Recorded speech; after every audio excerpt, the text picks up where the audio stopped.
Hi friends, आज मैं आप लोगों को बताऊंगा कि अन्नपूर्णा भंडार का जो नया फॉर्म आया हुआ है वो किस तरह डाउनलोड करेंगे। सर्च पे करेंगे वेस्ट बंगाल अन्नपूर्णा भंडार, वेबसाइट पे सर्च करेंगे। सर्च करने के बाद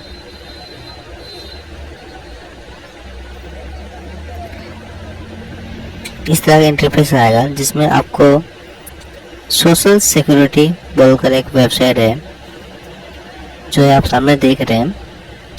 ये आप देख कर आप अपने डायरेक्ट सर्च कर सकते हैं।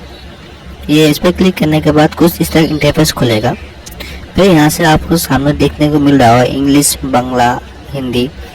ये आप फॉर्म डाउनलोड कर सकते हैं।